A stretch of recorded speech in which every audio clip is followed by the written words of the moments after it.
जय श्री राधे।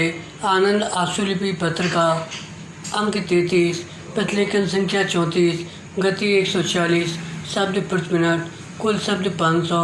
प्रारंभ करें।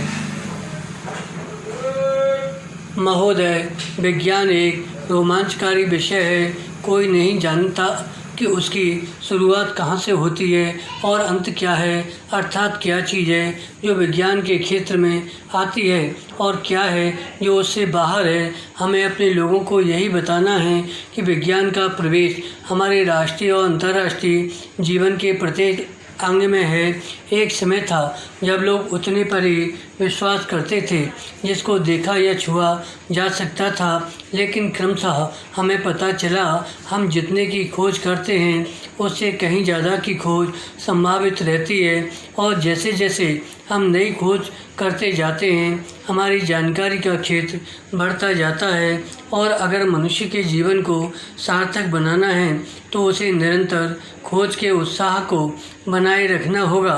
कुछ अनुसंधानों और उपलब्धियों का संबंध उच्चतर विज्ञान से है और कुछ का हमारी जनता की और हमारे राष्ट्रीय लक्ष्यों की तात्कालिक आवश्यकताओं से है। हमारे विश्वविद्यालयों में, प्रौद्योगिकी संस्थाओं में और अनुसंधान संस्थानों में बहुत से लोग काम करते हैं, लेकिन जैसा कि श्री हक्सर ने कहा है, समाज और समुदाय पर विज्ञान का समग्र प्रभाव वैसा नहीं होता जैसा होना चाहिए, बल्कि वह होता है जिसे हम चाहते हैं।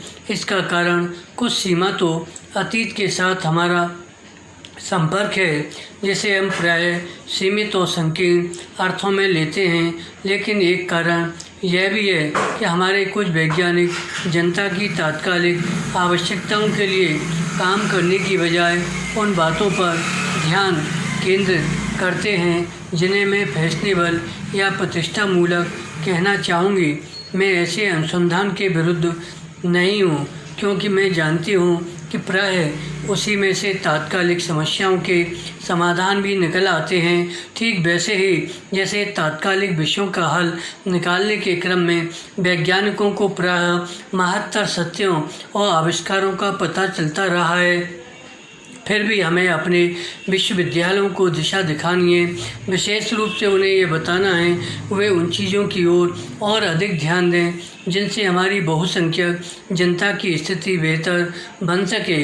यद्यपि मैं चाहती हूँ कि हमारे वैज्ञानिक अंतर्राष्ट्रीय विचार गोष्ठियों और सम्मेलनों में प्रमुखता से भाग लें या विदेशों में स्व अवसरों का लाभ उठाएं, लेकिन मैं देखती हूँ कि उनका आवश्यकता से ज़्यादा समय केवल इन्हीं प्रयासों में लग जाता है, जिससे उनके विद्यार्थी और कनिष्ठ लोग भी उनका अनुकरण करने की बात सोचते रहते हैं। इसी से विज्ञान और वैज्ञानिक आवश्यकताओं के प्रति दृष्टिकोण में बदलाव आ जाता है। हम नहीं चाहते कि हमेशा के लिए पिछड़े रहें।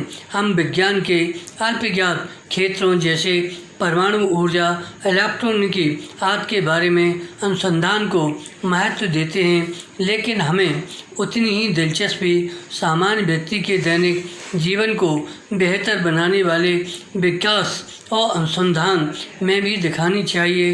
इस उद्देश्य से हमें ऐसी प्रक्रियाओं को विकसित करना होगा जो हमारी स्थानीय परिस्थितियों के अनुकूल हों। धन्यवाद।